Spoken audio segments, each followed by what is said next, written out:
نحمده ونسلم على أما بعد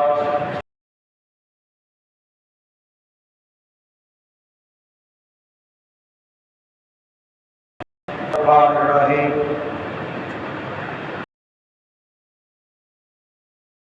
ملائكته يصلون على النبي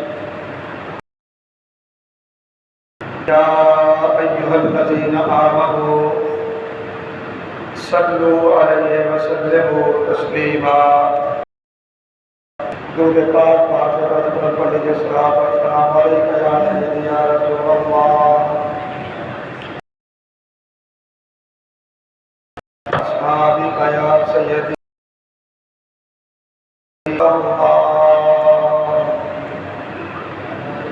السلام علیکم یا سیدی یا ختم المرسلین وعلی آلک واصحابک یا سیدی العالمین۔ اللہ رب العزت کے بسنا اور اس کے پیارے حبیب حضور احمد مصطفیٰ محمد مصطفیٰ علیہ تحیت و ثنا کی بارگاہ بے کس پناہ میں ہدیہ درود و سلام کے بعد حاضرین و سامعین محترم، اللہ رب العزت کا بے پایا فضل و احسان ہے جس کی توفیق سے ہم جمعہ المبارک کی ان بابرکت ساعتوں میں اللہ کے گھر میں حاضر ہیں۔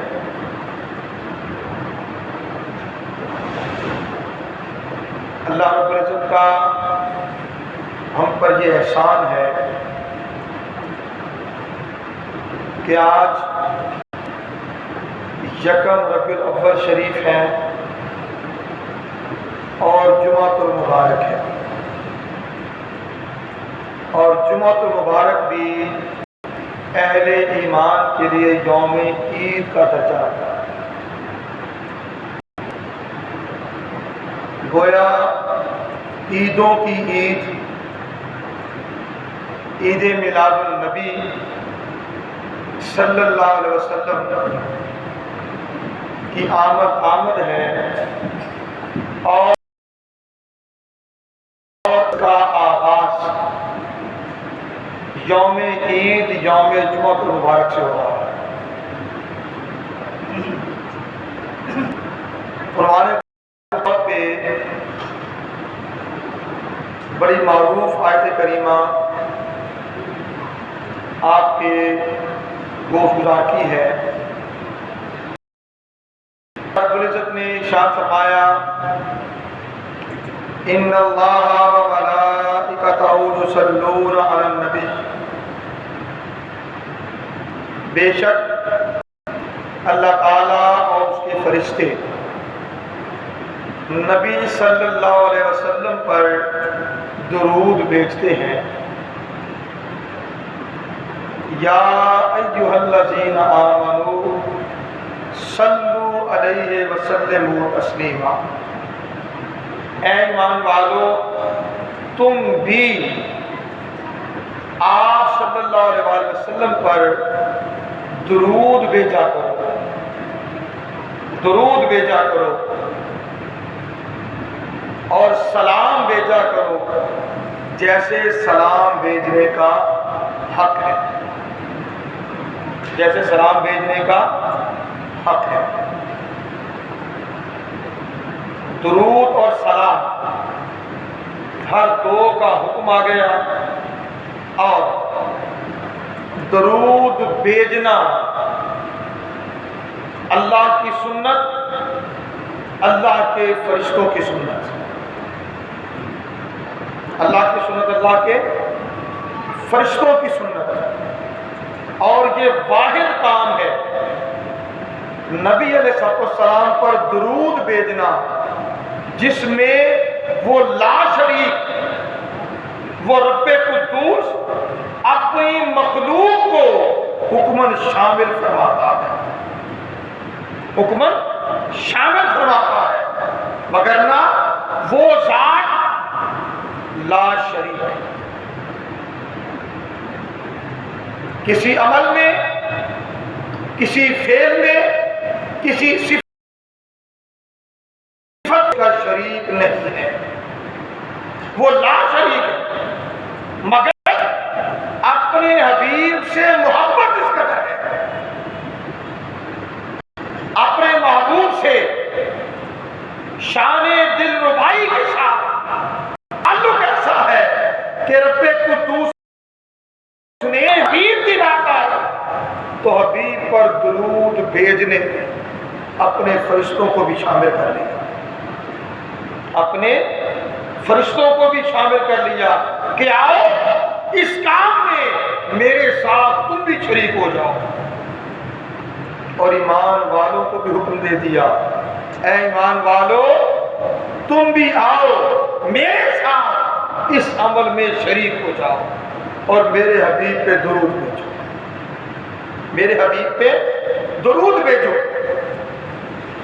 اب اللہ کا درود بھیجنا تو اس کی رحمت ہے جو وہ اپنے حبیب پر نازل فرماتا ہے، فرشتوں کا درود بھیجنا وہ بھی دعا، اہل درود بھیجنا وہ بھی دعا، وہ بھی دعا، اور دعا کس سے؟ اللہ تعالیٰ سے، دعا کس سے؟ اللہ تعالیٰ سے۔ آپ کوئی درود لے لیں، درود ابراہیم ہے، درود ہزارہ ہے، درود تنجینہ ہے، درود تاج ہے، اور جو بیسیوں منقول ہے رسول کونین صلی اللہ علیہ وسلم سے، صلحاء امت سے، آپ کوئی درود لے لیں، ہر درود اپنے اندر یہ معنی رکھتا ہے، اے اللہ تو درود بھیج۔ اللہ تعالیٰ فرمائے یا ایھا الذین آمنوا تسلیما، اے ایمان والو تم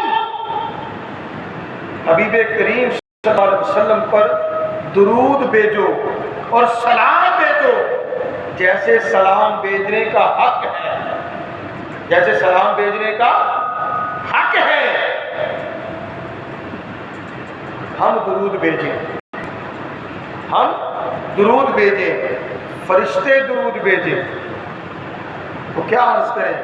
اللہم صلی علی سیدنا و مولانا محمد وعلی آلہ و صحبہ و بارک وسلم۔ اے اللہ تو درود بھیج، اے اللہ تو درود بھیج۔ اللہ فرمائے ایمان والو تم درود بھیجو، انداز کرے اے مولا تو درود بھیج۔ رب قدوس کو درود بھیجنے کا یہ اعلیٰ ترین عمل خود کرتا ہی ہے، یہ عمل اسی کے شان کے لائق ہے، اسی کی شان کے لائق ہے، مگر جتنے بھی درود سکھائے ان درودوں میں بھی اسی معنی کو، اسی مفہوم کو ساتھ رکھا کہ فرشتے درود بھیجے یا ایمان والے درود بھیجے، اللہم صلی علی کرے، یہی عرض کرے اے مولا تو درود بھیج، اے مولا تو درود بھیج۔ راز کیا ہے؟ راز کیا ہے؟ راز کہ درود اتنا اعلیٰ وظیفہ ہے، درود اتنا اعلیٰ وظیفہ ہے کہ ہم گناہگار، عاجز، سیاہکار، بد اعمال بندے اس قابل نہیں ہیں، اس قابل نہیں ہیں کہ اللہ کے حبیب پر ہم درود بھیج سکیں، اللہ کے حبیب پر ہم درود بھیج سکیں۔ پھر کیا ہے؟ درود ہم پڑھتے ہیں گزارش اللہ سے کرتے ہیں، اے اللہ تو درود بھیج، اے اللہ تو درود بھیج۔ مراد کیا ہے؟ اے مولا ہم تیرا حکم مان کر تیرے حبیب کی بارگاہ میں درود تو بھیج رہے ہیں، مگر ہم اس قابل نہیں کہ تیرے پاک رسول کی بارگاہ میں درود بھیج سکے، سو مولا تیرا حکم ہم مان رہے ہیں، درود پڑھ رہے ہیں، درودوں کی کثرت کر رہے ہیں، مگر چونکہ ہم اس قابل نہیں، سو سے عرض گزار ہے، اے مولا تو درود بھیجتا ہی ہے، تیرے فرشتے درود بھیجتے ہی ہیں، ہماری طرف سے بھی تو بھیج دے، ہماری طرف سے بھی تو بھیج دے۔ سو ہم جتنی بار اپنے حبیب کی بارگاہ میں درود بھیجتا ہے، اللہ تعالیٰ اپنی شان کے لائق ساری مخلوق میں جس کے نصیب میں جتنا درود بھیجنا ہے وہ درود بھیجتا ہے، اور اللہ سے عرض کرتا ہے، اے اللہ تو درود بھیج ہمارے نبی، ہمارے سردار محمد صلی اللہ علیہ وسلم پر، آپ کی آل پر، آپ کے اصحاب پر، اور تو برکت عطا فرما، سلامتی عطا فرما، اور وہ رب قدوس اپنے بندے کی طرف سے اپنے حبیب پر درود بھیجتا ہے اور نامہ اعمال میں بندوں کے لکھ دیتا ہے، نامہ اعمال میں بندوں کے لکھ دیتا ہے، میرے بندے نے میرا حکم مانا اور اب میرے حبیب کی بارگاہ میں درود بھیجنے کے لیے اس نے اپنے آپ کو پاک کیا، میرے حبیب کی طرف متوجہ ہوا، میرے حبیب کی طرف متوجہ ہوا اور درود پڑھنے والا ہو گیا۔ اب جتنی بار ہم اپنے آقا کے حضور درود عرض کرتے ہیں رب قدوس اتنی ہی بار ہمارے نامہ درود پاک پڑھنا لکھ دیتا ہے، بھیجتا وہ ہے کہ ہم دعا اس سے کرتے ہیں کہ اے اللہ تو بھیج، اے اللہ تو بھیج۔ اب آگے چلیے، درود پاک اللہ کا وظیفہ، اللہ کے فرشتوں کا وظیفہ۔ اللہ تعالیٰ نے اپنا ایک تعارف قرآن حکیم میں ان کلمات میں ارشاد فرمایا، اللہ نور السماوات والارض، اللہ تعالیٰ آسمانوں اور زمینوں کو نور دینے والا ہے، آسمانوں اور زمینوں کا نور ہے، اور فرشتوں کا تعارف اپنی نوری مخلوق کے طور پہ،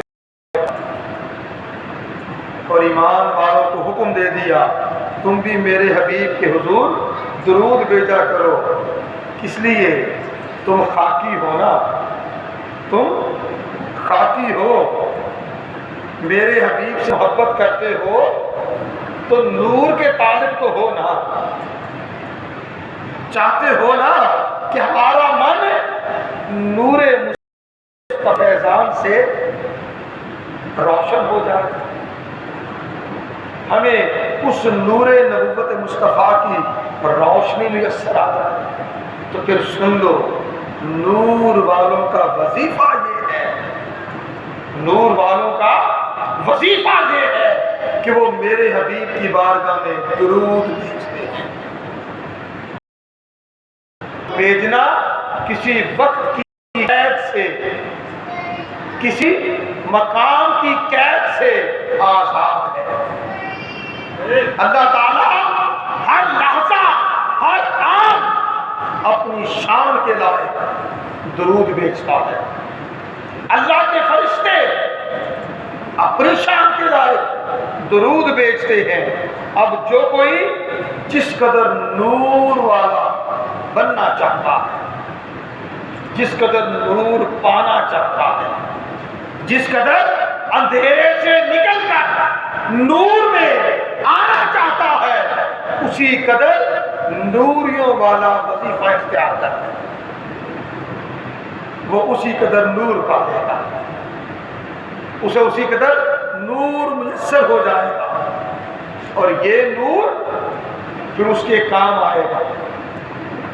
آقا علیہ السلام نے ارشاد فرمایا میری امت جب پل صراط سے گزرے گی تو وہ جو درود انہوں نے میری بارگاہ میں پڑھا ہوگا وہ درود ان کے لیے نور بنے گا، اور میرے امتی پل صراط سے تیزی کے ساتھ پھر گزر جائے گا،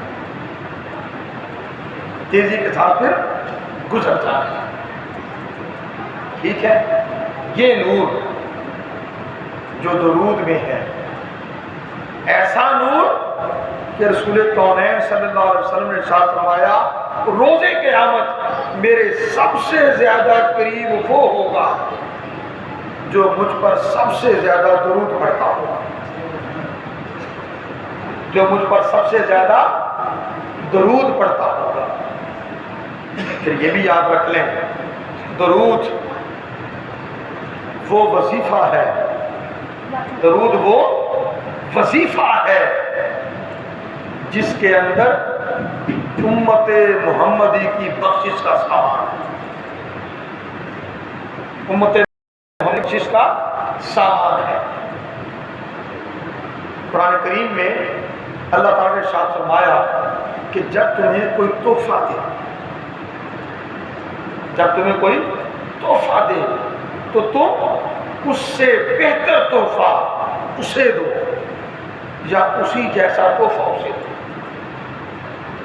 یا اسی جیسا تحفہ اسے دو۔ اپنے آقا کی بارگاہ میں درود کا تحفہ بیچتے ہیں، درود کا تحفہ بیچتے ہیں۔ آقا نے فرمایا بندہ مومن درود پڑھتا ہے میں اس کا درود خود سنتا ہوں، خود سنتا ہوں، اور جس کا درود میں خود نہیں سنتا اللہ تعالیٰ نے فرشتے مقرر کر رکھے ہیں جو اس کا درود میری بارگاہ میں لا کے پیش کرتے ہیں اور عرض گزار ہوتے ہیں یا رسول اللہ آپ کے فلاں امتی نے جس کے باپ کا نام فلاں ہے، جس کے باپ کا نام فلاں ہے، آپ کے لیے درود کا تحفہ بھیجا ہے، آپ کے لیے درود کا تحفہ بھیجا ہے۔ ہمارے آقا کو وہ تحفہ ملتا ہے، وہ تحفہ ملتا ہے۔ پھر آقا اپنی شان کے لائق اپنے اس کے لیے دعا فرماتے ہیں، اپنے سمئی کے لیے دعا فرماتے ہیں، اور وہ دعا کیا ہوتی ہے؟ امت کی بخشش کے لیے، امت کی مغفرت کے لیے۔ تو پھر درود کیا ہوا؟ امت کی بخشش کی ضمانت کہ ہم درود کا تحفہ بھیجیں، ہمارے آقا جواب میں ہمیں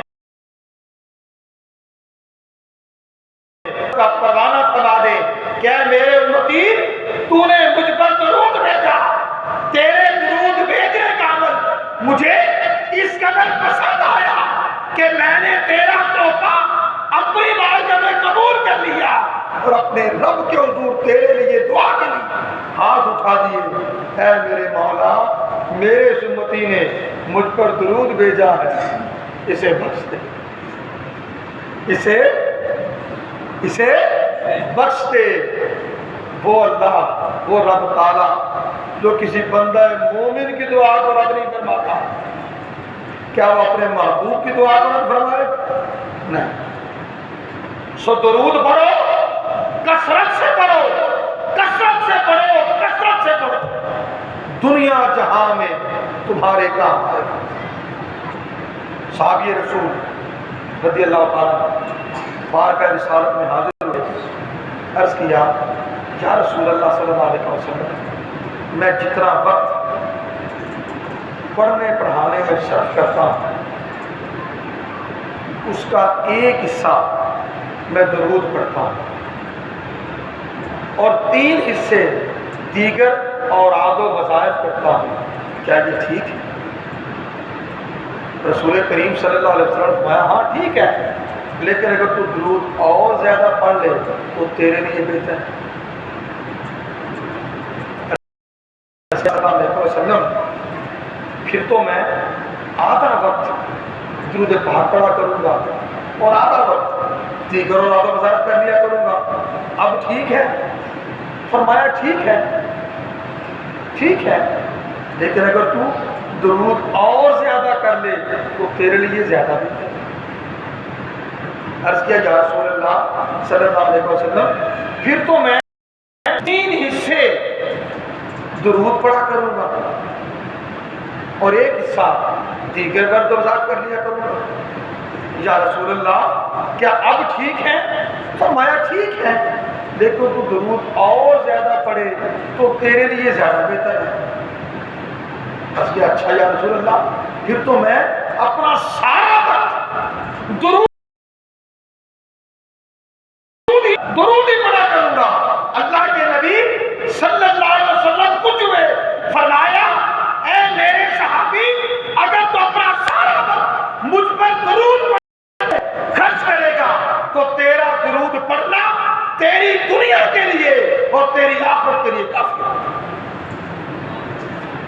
تیری دنیا اور تیری آخرت کے لیے کافی ہو جائے۔ درود پاک وہ وظیفہ رسول کونین صلی اللہ علیہ وسلم نے ارشاد فرمایا اگر میرا کوئی امتی لیٹ کر مجھ پر درود پڑھتا ہے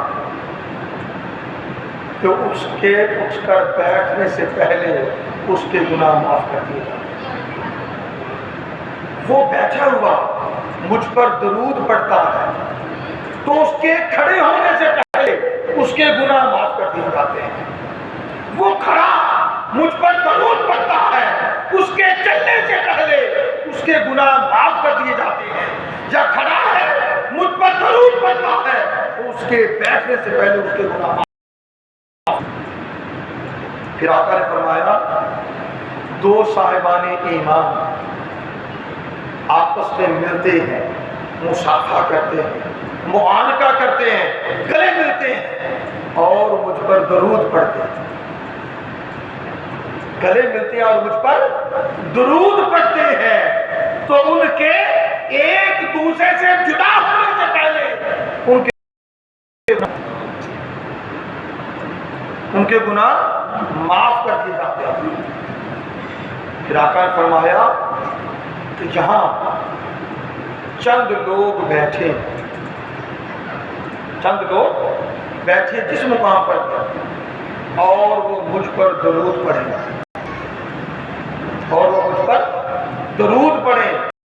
تو وہ مقام جہاں بیٹھ کر مجھ پر درود پڑھا تھا روزے قیامت وہ مقام اللہ کے حضور سفارش کرنے والا ہوگا کہ مولا تیرے یہ بندے تھے فلاں مقام پہ بیٹھے تیرے حبیب پر درود پڑھتے تھے، ہم گواہی دیتے ہیں۔ اور آقا نے فرمایا وہ مجلس جس میں چند لوگ بیٹھے اور مجھ پر درود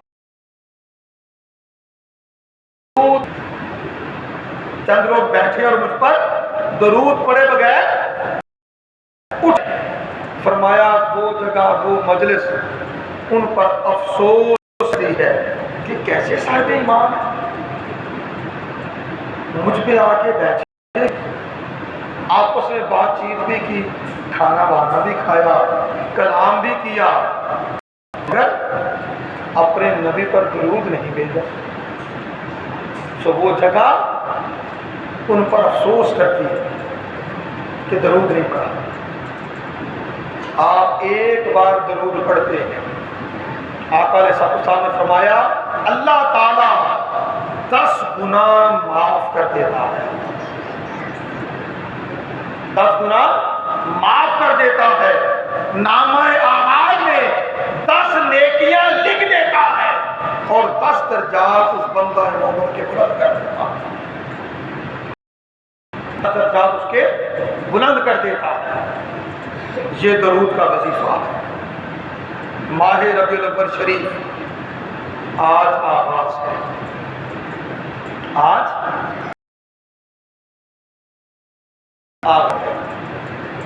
محبوب کا ماہ یاد ہے، آپ کی ولادت باسعادت کا مہینہ ہے۔ صاحبان ایمان کے دل ربیع الاول شریف کا چاند دیکھتے ہی ان کی کیفیت بھی بدل جاتی ہے۔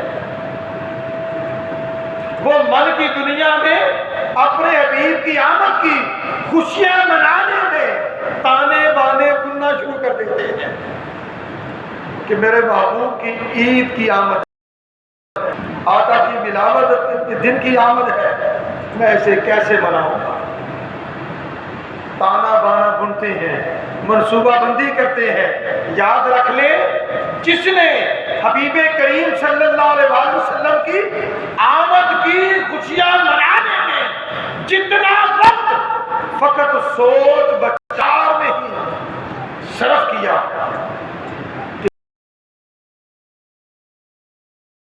گھر کو یوں سجائیں گے، یوں چراغاں کریں گے، یوں کھانے پکائیں گے، یوں تقسیم کریں گے، بچوں کے سر پہ دستے شفقت رکھیں گے، بچوں میں پیسے بانٹیں گے، پھل بانٹیں گے، بسکٹ بانٹیں گے، نیاز چڑھائیں گے، چراغاں کریں گے، جھنڈیاں لگائیں گے، جھنڈے لگائیں گے، گلیوں بازاروں کو سجائیں گے۔ وہ جتنا فقط سوچتا ہے، اللہ کی عزت کی قسم اس کا وہ وقت بھی عبادت میں شامل ہوتا ہے، اور ایسی عبادت میں شامل ہوتا ہے جو اللہ کی بارگاہ میں قبول ہی قبول ہے۔ کیوں؟ اس کے حبیب کی آمد کی خوشی ہے، اس کے حبیب کی آمد کا جشن ہے۔ سو مجروں بھی، جمعہ بھی، نعتیں بھی پڑھو، درودوں کے گجرے بھی سجاؤ، اور اپنے ہم بھی سجاؤ۔ درود قربت دیتا ہے، درود قربت دیتا ہے۔ میں نے جیسے پاکرز کی نا، آقا نے فرمایا جو روزے قیامت میرے سب سے زیادہ مجھ پر درود پڑھتا ہوگا، اور سلام تو ایسی چیز ہے، السلام علیکم یا رسول اللہ، کیا یا رسول اللہ، السلام علیکم یا نبی اللہ، السلام علیکم یا حبیب اللہ۔ ادھر میں نے یہ عرض کیا، بارگاہ مصطفیٰ سے جواب آ گیا، بارگاہ مصطفیٰ سے جواب آ گیا۔ اور جسے بارگاہ مصطفیٰ سے سلامتی کی دعا ملے، جسے بارگاہ مصطفیٰ سے سلامتی کی دعا ملے، اسے اور کیا چاہیے؟ ہم آپس میں کہتے ہیں السلام علیکم ورحمۃ اللہ، جواب میں کیا کہا جاتا ہے؟ وعلیکم السلام ورحمۃ اللہ کہتے ہیں نا۔ تو وہ نبی جو یہ تعلیم دینے والے ہیں، امام غزالی نے لکھا رحمۃ اللہ تعالیٰ علیہ کہ جب بھی تم نماز میں بیٹھو اور آخری رکعت کے بعد التحیات پڑھو۔ کیا پڑھو؟ التحیات، التحیات للہ والصلوات والطیبات۔ کر لیا؟ اس کے بعد کیا کرنا ہے؟ جی کیا پڑھنا ہے؟ ہاں، سلام پڑھنا ہے، السلام علیکہ ایھا النبی۔